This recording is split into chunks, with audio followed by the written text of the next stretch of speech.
তোমাকে জোহরে ডাকলাম, জোহরেও পাইলাম না, আসরে ডাকলাম, আসরেও পাইলাম না। বান্দা কেমন কষ্টে আল্লাহ রাব্বুল আলামিন বলেন, রে বান্দা আমার, তোমাকে আমি দুনিয়ার মধ্যে প্রেরণ করলাম আমার ইবাদতের জন্য, তুমি কেমন করে আমাকে বইলা গেলা। এ বান্দা তুমি কেমন করে আমাকে বইলা থাকলা। আল্লাহ রাব্বুল আলামিন বলেন, বান্দা তোকে আসরে ডাকলাম, তোরা আসরেও পাইলাম না, মাগরিবে ডাকলাম, মাগরিবও পাইলাম না। রে বান্দা কপালটা পুইরা ফেললি। তোরে এশা ডাকলাম, এশার সময় আসতে পারলি না। বান্দা তুই কেমন নাফরমান হলি, তুই সৃষ্টিকর্তাকে ভুইলা গেলি, তোকে বানানেওয়ালাকে ভুইলা গেলি। এ বান্দা তুই এমন ভাবেই দিশাহীন হলে দুনিয়ার মধ্যে চলে না বাজান। দুনিয়ার মধ্যে আপনি একেবারে বেসামাল হয়ে গেলে চলবে না। ছেলের নাফরমানিকে মেনে নিয়েছে, তার মেয়ের নাফরমানিকে মেনে নিয়েছে, তার বিবির নাফরমানিকে মেনে নিয়েছে। 30-40 বছর যাবৎ বিবির সঙ্গে সংসার করছে, এই ব্যক্তির এই বিবির নাফরমানিকে সেই স্বামী মেনে নিচ্ছে। আল্লাহ রাব্বুল আলামিন মুহাম্মদুর রাসূলুল্লাহ সাল্লাল্লাহু আলাইহি ওয়াসাল্লামকে বলেন, নবী আমার আপনি জানান এই তিন ব্যক্তির জন্য জান্নাত হারাম। আপনি আমি দায়ুসের অন্তর্ভুক্ত কিনা আপনি আমি দেখেন।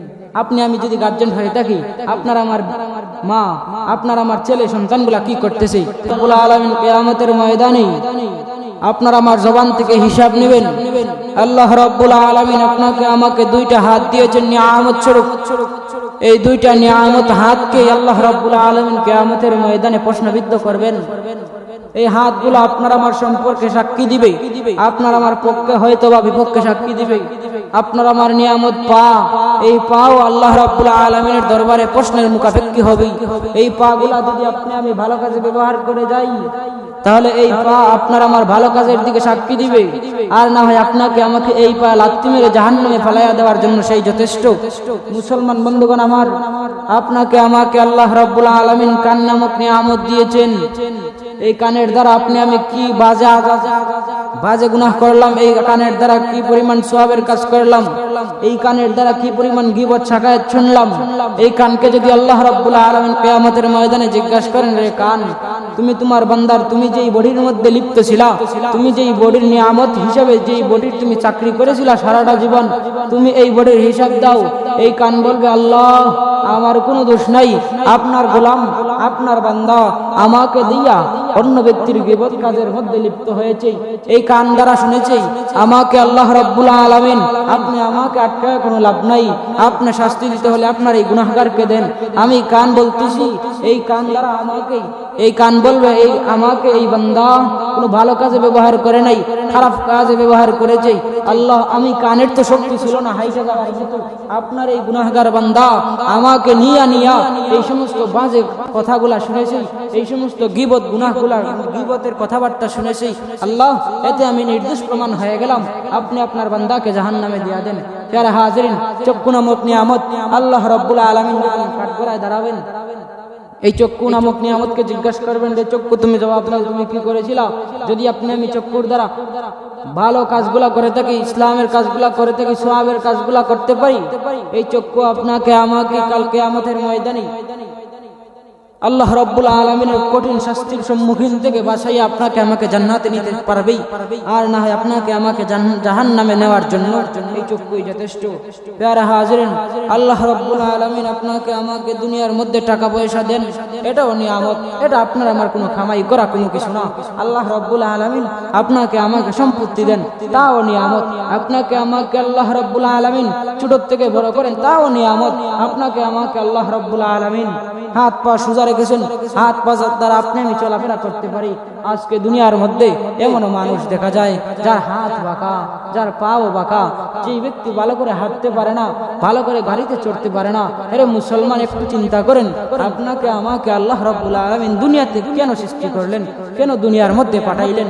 আরে মুসলমান, আপনাকে আমাকে আল্লাহ রাব্বুল আলামিন কি পরিমাণ নিয়ামত দ্বারা ডুবন্ত অবস্থায় রাখেছেন, যে এরকম ভাবেই আল্লাহ রাব্বুল আলামিন আপনাকে আমাকে মাতৃগর্ভের মধ্যেও নিয়ামতের সাগরে ডুবায় রাখছিলেন। এই জন্মের পর থেকেই বৃদ্ধ হওয়ার আগ পর্যন্ত, জন্মের পর থেকে কবরে যাওয়ার আগ পর্যন্ত তারই নিয়ামতের মধ্যে আপনাকে আমাকে ডুবায় রাখছেন।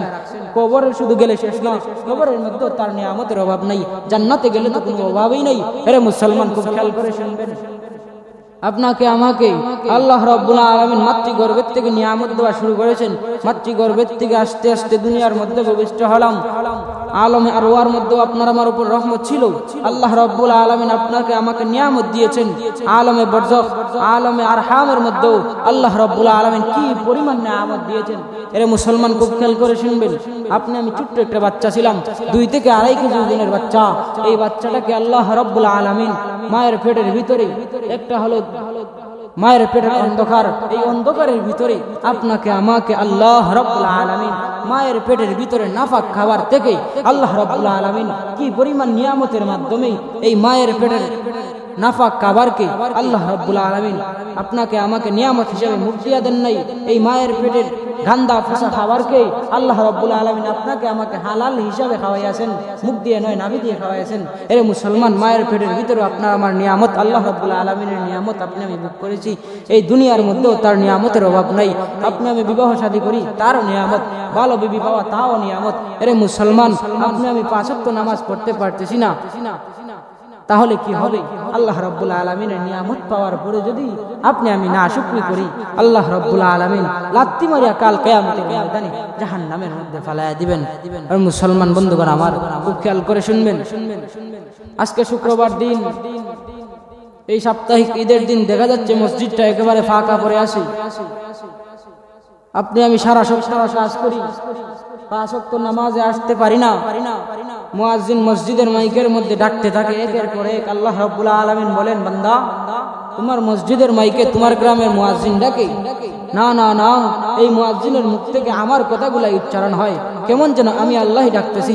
বান্দা, তোমারে আমি ফজরে ডাকলাম, তুমি ফজরে আসলা না। বান্দা, তোমারে জোহরে ডাকলাম, বান্দা জোহরে আসো। জোহরে আইসা ফজরের নামাজ না পড়া যে পরিমাণ গুনাহ করছো, গুনাহের জন্য তওবা করো। বান্দা, তোমাকে জোহরে ডাকলাম, জোহরেও পাইলাম না।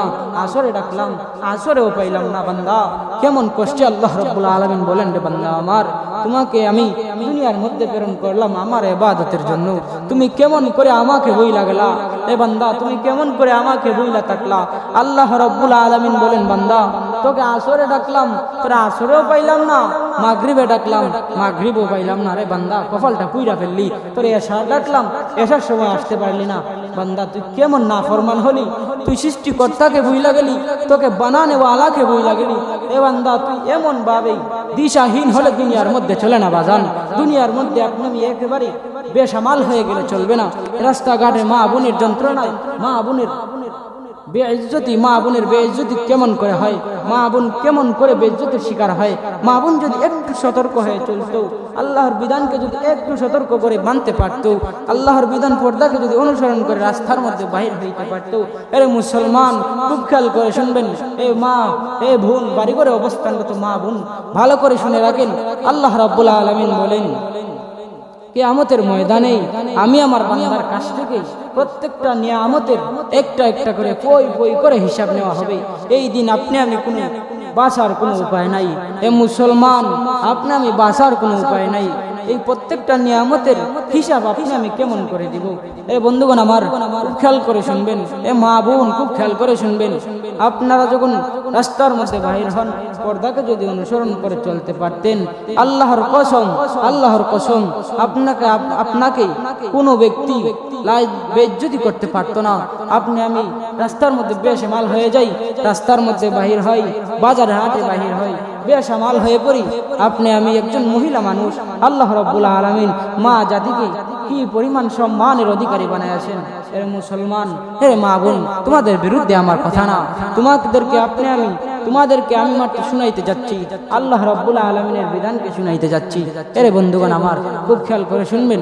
আল্লাহ রাব্বুল আলামিন কিয়ামতের ময়দানে যখন আপনাকে আমাকে প্রশ্নের সম্মুখীন করে ফেলবেন, নবী আলাইহিস সালাতু ওয়াস সালাম হাদিসের মধ্যে বলেন, যেই ব্যক্তি কাল কিয়ামতের ময়দানে আল্লাহর কাঠগড়ার মধ্যে দাঁড়ায়া যাইবে, আল্লাহ রাব্বুল আলামিনের সম্মুখে প্রশ্নের মুখাপেক্ষী হয়ে যাইবে, এই উম্মত, এই বান্দা এবং বান্দি জাহান্নাম ছাড়া তার কোনো উপায় নাই। এ মুসলমান, আল্লাহ রাব্বুল আলামিন আপনাকে আমাকে যখন জিজ্ঞাসা করেই ফেলবেন, এই জিজ্ঞাসা দেওয়ার সঙ্গে সঙ্গে আপনি আমি কি উত্তর দিব? আপনি আমি 1 সপ্তাহ আগে কি দিয়া খানা খাইলাম তাও বলতে পারি না, কি করলাম তাও বলতে পারি না। আপনাকে আমাকে আল্লাহ রাব্বুল আলামিন 60 থেকে 70 বছরের জিন্দেগি যখন জিজ্ঞাসা করবেন, আপনি আমি কি করব? আমাদের জিন্দেগিগুলোকে আল্লাহ রাব্বুল আলামিন লিখা লিখা রাখতেছেন, ফেরেশতাদের মাধ্যমে লেখাইতেছেন। আপনি আমি যে মিথ্যা কথা বলবো তাও সম্ভব না। আপনি আমি যখন মিথ্যা কথা বলবো, আল্লাহ রাব্বুল আলামিন বলবেন, বান্দা মিথ্যা কথা বলতে চাও, তোমার জবানটাকে অফ করে দিলাম। তোমার জবান এবার সাক্ষী দিবে, তুমি মারতে পারবে না, তুমি কথা বলতে পারবে না। বান্দা, আমি আল্লাহ রাব্বুল আলামিনের কাছে এমন শক্তি আছে, তুমি যদি মিথ্যা বলতে চাও, তোমার জবান তোমার বিরুদ্ধে সাক্ষী দিবে। বান্দা, তুমি কি করবা? আল্লাহ রাব্বুল আলামিন বলেন, বান্দা তোরে বানাইলাম আদর করিয়া, তোর উপরে এমন একটা কিতাব দান করলাম, যেই কিতাব পড়লেই সব, তোকে এমন একজন নবী দিলাম, যেই নবীর কথাগুলা শুনলেই সব, যেই নবীর অনুসরণ করে চলতেই পারলেই তোর আখিরাতটা তোর হয়ে যাইবে। বান্দা, তোকে এমন করে এমন একজন রাহমাতুল লিল আলামিন দুনিয়ার মধ্যে পাঠাইলাম, এই নবীর অনুসরণ করে যদি চলতে পারো, আমি আল্লাহ রাব্বুল আলামিন গ্যারান্টি দিলাম, তোর জিন্দেগীর সমস্ত গুনাহকে মাফ করিয়া তোকে আমি আল্লাহ রাব্বুল আলামিন জান্নাতে নেওয়ার ওয়াদা দিলাম। মুসলমান বন্ধুগণ আমার, আপনার আমার মা বোন, আপনার আমার বাবা, আপনি আমি ছেলে সন্তান, আপনি আমি মেয়ে সন্তান, মেয়ে সন্তানগুলো উপযুক্ত হয়ে যায়, ছেলে সন্তানগুলো উপযুক্ত হয়ে যায়, একের পর এক দিনগুলো অতিবাহিত হইতেছে, কিন্তু আপনাকে আমাকে কোনো মা কোনো বাবা নামাজের জন্য তাগিদ দিচ্ছে না। নবী আলাইহিস সালাতু ওয়াস সালাম হাদিসের মধ্যে বলেন, আল্লাহ রাব্বুল আলামিন জানায় দেন, নবী আমার আপনি জানান, নবী আলাইহিস সালাতু ওয়াস সালাম বলেন, তিন ব্যক্তির জন্য জান্নাত হারাম হয়ে যায়। এটা যেমন আল্লাহ রাব্বুল আলামিন রাগ করে বলতেছেন, বান্দা দেখবো তুমি কাল কিয়ামতের ময়দানে আমি আল্লাহর কাছ থেকে চুইটা কিভাবে জান্নাতে যাইতে পারো। এটা যেমন এমন ভাবে হয়ে গেল, বাবা তার সন্তানকে বলেই, আমার সন্তান, তুমি যদি বাবার বেটা হয়ে তাইকো, তুমি পরের অক্ষ থেকে আমার ঘরের মধ্যে ভাত খাইতে পারবা না। এটা এমন হয়ে গেল, কি ধমকের কথা আল্লাহর নবী বলেন, তিন ব্যক্তির জন্য জান্নাত হারাম হয়ে যাইবে। প্রথম নম্বর, নবী আলাইহিস সালাতু ওয়াস সালাম বলেন, যেই ব্যক্তি নেশা করে, যেই ব্যক্তি মদ পান করে, বন্ধুগণ আমার খুব খেয়াল করে শুনবেন, যেই ব্যক্তি নেশা করে মদ পান করে, আল্লাহ রাব্বুল আলামিন বলেন, এই বান্দাকে আমি আল্লাহ রাব্বুল আলামিন কখনো জান্নাতে দিব না। এই ব্যক্তির জন্য জান্নাত হারাম হয়ে যায়। প্যারে হাজিরিন, নবী আলাইহিস সালাতু ওয়াস সালাম দুই নম্বরে বলেন, ওই ব্যক্তির জন্য জান্নাত হারাম হয়ে যায় যেই ব্যক্তি আমি আল্লাহ রাব্বুল আলামিনকে শিরিক করি, এই ব্যক্তির জন্য আল্লাহ রাব্বুল আলামিন জান্নাত হারাম করে দিবেন। প্রথম নম্বরে আল্লাহর নবী বলেন, যেই ব্যক্তি নেশা করে ওই ব্যক্তির জন্য জান্নাত হারাম হয়ে যাইবে। দুই নম্বরে আল্লাহর নবী বলেন, যে মা বাবার অবাধ্যতা করে, যে মা বাবাকে কষ্ট দেয়। বন্ধুগণ আমার হাদিসের কথা বলতেছি, খুব খেয়াল করে শুনবেন। এক নম্বরে যেই ব্যক্তি মদ পান করে, দুই নম্বরে যেই ব্যক্তি মা বাবাকে কষ্ট দেয়, মা বাবার নাফরমানি করে, এই দুই ব্যক্তির জন্য আল্লাহ রাব্বুল আলামিন তার তৈরি নিয়ামতে ভরপুর জান্নাতটাকে হারাম করে দিবেন। তিন নম্বরে আল্লাহ রাব্বুল আলামিনের নবী আলাইহিস সালাতু ওয়াস সালাম মুহাম্মদ আরবি সাল্লাল্লাহু আলাইহি ওয়াসাল্লাম বলেন, যেই দায়ুস ব্যক্তির জন্য জান্নাত হারাম। প্যারে মুসল্লিয়ানে কেরাম, আপনারা বলতে পারেন দায়ুস কি? নবী আলাইহিস সালাতু ওয়াস সালামের হাদিসের ব্যাখ্যায় লেখা হয়, দায়ুস বলা হয় ওই ব্যক্তিকে, যেই ব্যক্তি তার সারাটা জীবনের নাফরমানিকে মেনে নিয়েছে, তার ছেলের নাফরমানিকে মেনে নিয়েছে, তার মেয়ের নাফরমানিকে মেনে নিয়েছে, তার বিবির নাফরমানিকে মেনে নিয়েছে, 30-40 বছর যাবৎ বিবির সঙ্গে সংসার করতেছে, এই ব্যক্তির এই বিবির নাফরমানিকে সেই স্বামী মেনে নিচ্ছে। আল্লাহ রাব্বুল আলামিন মুহাম্মদুর রাসূলুল্লাহ সাল্লাল্লাহু আলাইহি ওয়াসাল্লামকে বলেন, নবী আমার আপনি জানান, এই তিন ব্যক্তির জন্য জান্নাত হারাম। আপনি আমি দায়ুসের অন্তর্ভুক্ত কিনা আপনি আমি দেখেন। আপনি আমি যদি গার্জিয়ান হয়ে থাকি, আপনার আমার মা, আপনার আমার ছেলে সন্তানগুলা কি করতেছে? আপনার ছেলে সন্তান, আপনি ছেলে সন্তানের বাবা, উপযুক্ত একটা ছেলে সন্তান, উপযুক্ত মেয়ে, তাদেরকে নামাজের কথা বলতেছেন না। নামাজ এমন গুরুত্ব, আল্লাহর নবী বলেন, কিয়ামতের ময়দানে সর্বপ্রথম নামাজের হিসাব করা হবে। মুসলমান বন্ধুরা আমার, তিন ব্যক্তির জন্য জান্নাত হারাম। কি পরিমাণ নবী আলাইহিস সালাতু ওয়াস সালাম কি পরিমাণ ধমকির কথা বলেছেন। এই দায়ুস ব্যক্তি, এই বিবি গুলার অবাধ্যতা, বিবি নাফরমানি করতেছে, তার বউ, তার বিবি রাস্তাঘাটে বেসামাল হয়ে চলাফেরা করতেছে, বেপরদার অনুসরণ করতেছে, ইসলামের বিধানগুলাকে মানতেছে না। সেই ব্যক্তি দায়ুস, যদি সেই ব্যক্তির স্ত্রীকে সেই ব্যক্তি বারণ না করে এই সমস্ত বিষয় থেকে, তার ছেলে নামাজ পড়তেছে না, নামাজের জন্য কথাও দিচ্ছে না, নামাজ পড়তেছে না, নামাজের জন্য শাসন করতেছে না, নামাজের জন্য শাসন করতেছে না, এই ব্যক্তিও দায়ুস। মুসলমান ভাইরা আমার, আপনার আমার অসংখ্য অগণিত সন্তানগুলো নামাজ পড়তেছে না, নামাজের জন্য কিছু বলতেছিও না, আপনার আমার দুটা সন্তান যদি থাকে, বড় সন্তান রাত্রেবেলা সন্ধ্যার সময় ঘর থেকে বাহির হইয়া যায়, মোবাইলটা হাতে নিয়া রাতের বেলা কি করতেছে, আপনি আমি বাবা, আপনি আমি গার্জেন, তার খবরও নিতেছি না। আপনার আমার সন্তান রাস্তাঘাটের মধ্যে কি করতেছে, রাত্র 11টা 12টা 1টার সময় ঘরের মধ্যে আইসা দরজা লাগাইয়া ইয়ারফোন কানের মধ্যে দিয়া কি পরিমাণ অশ্লীল গুনাহ করতেছে। আপনি আমি মা বাবা এই সমস্ত গুলা খেয়াল করতেছি না। আপনি আমি সন্তান, আপনার আমার সন্তান হিসাবে, আপনি আমি গার্জেন হিসাবে সর্বপ্রথম করণীয় ছিল এই যেই বস্তু দ্বারা গুনাহ হয়, এই বস্তুকে সর্বপ্রথম বিতাড়িত করা। মুসলমান ভাইরা আমার, সন্তানটা রাতের বেলা মোবাইল টিপতে টিপতে গুনাহের কাছে লিপ্ত হইতে হইতে ফজরের আগ মুহূর্তে ঘুমায়া যায়। একটু দিলের মধ্যে বাজে না, আমার সন্তানটা কি করতেছে, আমার মেয়েটা কি করতেছে। একা একা রাস্তাঘাটের মধ্যে বাহির হয়, একা একা স্কুলে যায়, মাদ্রাসায় যায়। আমার মেয়েটা কি ইসলামের দৃষ্টিতে আসে নাকি ইসলামের বাল্লা কোনো কাজ করতেছে, সেটাও দেখতেছি না। আপনার আমার ছেলেটা রাতের বেলা কি করতেছে তাও দেখি না। আপনি মিয়া দায়ুস। নবী আলাইহিস সালাতু ওয়াস সালাম বলেন, আমার উম্মত শুনে রাখো, এই সমস্ত বিষয়কে যেই ব্যক্তি পরিহার করবে না, এই ব্যক্তি দায়ুস। আপনার আমার সন্তানগুলো গুনাহের কাজে লিপ্ত হয়, আপনি মিয়া দায়ুস। আপনার জন্য জান্নাত হারাম। রে বন্ধুগণ আমার, আপনার আমার সর্বপ্রথম করণীয় ছিল, আপনি আমি বৃদ্ধ হয়ে গেছি, আপনার আমার বয়স বাড়তেছে, ছেলেটার বয়স বাড়তেছে, সর্বপ্রথম করণীয় ছিল তাকে দিনী শিক্ষায় শিক্ষিত করা, তার কাছ থেকে গুনাহের বস্তুগুলো বর্জন করা।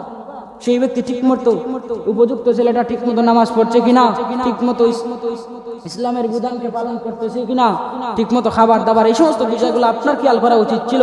আপনার ছেলেটা বড় হয়ে গেছে, জন্ম দেওয়ার আপনার দায়িত্ব ছিল, জন্মের পরে কোনো দায়িত্ব নাই। ইসলাম বলে না, তুমি বাবা হয়েছে সবে মাত্র তোমার দায়িত্ব শুরু হয়েছে। শুধুমাত্র ডাল চাল ভাত ফাঙ্গাস খিচুড়ি দিয়া বড় করলেই ছেলেটা সন্তান হয়ে যায় না, মানুষ হয় না। আরে বন্ধুগণ আমার, আপনি যেই রকম ফাঙ্গাস তেলাপিয়া খান, বিভিন্ন দেশের ইহুদি খ্রিস্টানরাও খায়, কিন্তু আপনাকে কেন দায়ুস বললেন? এই সমস্ত মানুষগুলাকে কেন দায়ুস বললেন? যদি আপনি এগুলা খাওয়ান তাহলে বড় হবে, না তাহলে বড় হবে। আপনার ছেলেটাকে যদি আপনি ইসলামের শিক্ষা শিক্ষিত না করেন, ইসলামের বিধানগুলা তার অন্তরের মধ্যে না ডাইলা দেন, এই ব্যক্তি কখনো আপনার ছেলে ডাকতে পারে, আপনাকে বাবা ডাকতে পারে, কিন্তু আল্লাহ রাব্বুল আলামিনের নবী বলেন এই ব্যক্তি আমার উম্মতের দলে ভুক্ত না। মুসলমান ভাইরা আমার, ফজরের আগ মুহূর্তে ছেলেটা ঘুমায়া যায়, কিন্তু নামাজের জন্য ডাকও দেই না।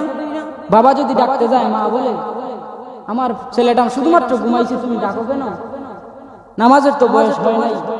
এরে ভাই, ইসলাম বলে 7 বছর থেকে তাকে নামাজের জন্য তাগিদ দাও, উপযুক্ত হয়ে গেলে তখন নামাজের জন্য শাসন করো, প্রয়োজনে ঘর থেকে বিতাড়িত করো, প্রয়োজনে তোমাকে বাবা ডাকতে নিষেধ করো, যদিও নামাজ না পড়ে।